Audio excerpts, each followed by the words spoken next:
গরম যেহেতু দিন দিন বেড়েই চলেছে, তাই চেষ্টা করছি যতটা সম্ভব অল্প তেল মশলা দিয়ে খাবার বানানোর। তাই আজকে মজুমদার এসে তোমাদেরকে দেখাবো আলু আর ওল দিয়ে পার্শে মাছের হালকা ঝোলের রেসিপি।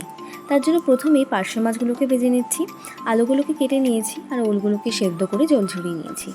এবার ওই তেলের মধ্যেই কালো জিরে ফোড়ন দিয়ে প্রথমে আলুগুলো দিয়ে দিলাম, তারপর ওলগুলো দিয়ে একটু নেড়ে চেড়েই দিয়ে দিচ্ছি আদা বাটা, দিয়ে একটু নেড়ে চেড়েই দিয়ে দিচ্ছি এক এক করে সব মশলাগুলো, জিরে গুঁড়ো, ধনে গুঁড়ো, লঙ্কার গুঁড়ো দিয়ে সামান্য পরিমাণে একটু জল দিয়ে মশলাটাকে ভালো করে নেড়ে চেড়ে নেব।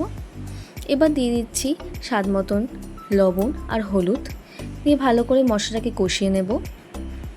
মশলা কষানো হয়ে গেলে দিয়ে দিচ্ছি পরিমাণ মতন জল দিয়ে গ্যাসটাকে হাই ফ্লেমে করে দেব। ঝোলটা ফুটে আসলেই দিয়ে দিচ্ছি এক এক করে ভেজে রাখা মাছগুলো, একটু নেড়ে চেড়েই দিয়ে দিচ্ছি 4টে কাঁচা লঙ্কা, দিয়ে একটু নেড়ে চেড়েই নামানোর সময় ভাজা মশলা দিয়ে নামিয়ে নেব।